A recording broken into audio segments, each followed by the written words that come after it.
I'm Andy. Welcome to the experiment. Today we're doing flooring, and not just any flooring. We're doing some special mix and match flooring. You can see behind me that there are multiple different shades of wood. The way I achieved this was buying 3 different color variants of the same type of flooring. Now, not only am I mixing and matching in this space, I'm also using it as a way to seamlessly transition into other spaces and give it a unique feeling. So let's dive into what I am doing.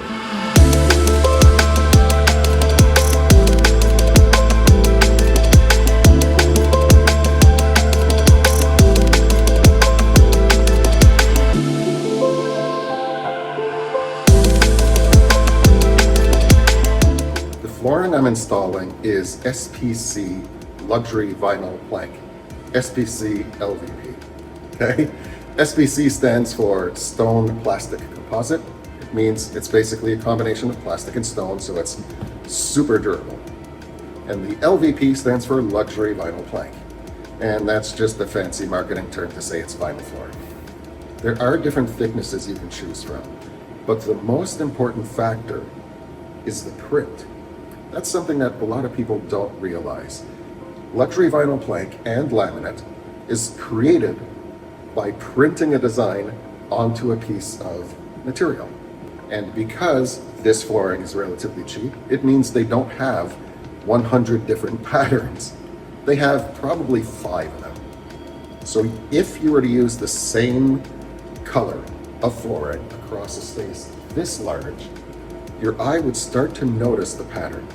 You'd see that knot that is identical multiple places throughout your flooring. And that's not a great look. That's where luxury vinyl plank tends to fall apart. But here's the thing. If you mix and match colors, you get 5 different prints of one, and 5 different prints of another, and 5 different prints of another. And suddenly you have 15 different prints going on your flooring. And that means you're not likely to notice any patterns. That's a little hack for you.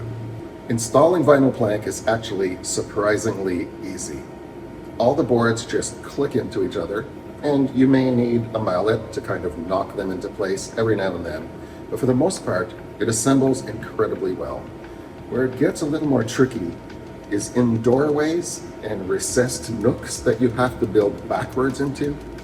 In this area, you can see that the powder room connects to the hallway and connects to the bedroom. As I came up the hallway, I then had to go backwards into the powder room, then go across into the bedroom, and go backwards in the bedroom. It's an incredibly tricky part, but once I get past this area, the rest of the flooring is going to be very easy. Okay, it's day 11. It's my 3rd consecutive day on site doing flooring.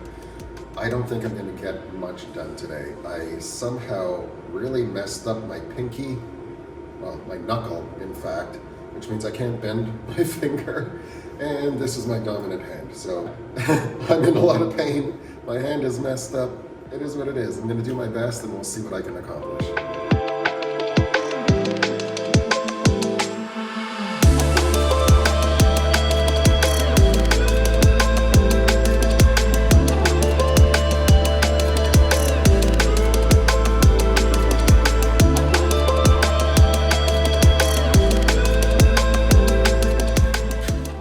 All right, I managed to finish the bedroom. It looks pretty good. And I just got started on the studio. I cleaned it, got it all ready, but I can't do any work yet because there were a few items that were wet that leaked. So I need to let that dry out before I continue. Otherwise, we're in good shape. It's looking good.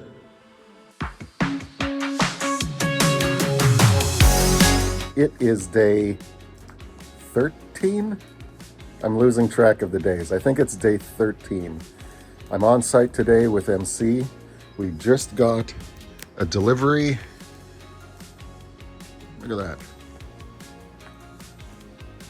That's all the materials for our deck. So we'll be building the deck tomorrow and Monday. But today we're inside because it's kind of a crappy day out, very wet and rainy. All right, let's get to work. Okay, the flooring is done. I'm taking a well-needed rest. Luckily, it's a warm day, so the heat isn't even needed today. Now that the flooring is done, I'm moving on to finishing some of the framing pieces that I neglected to do.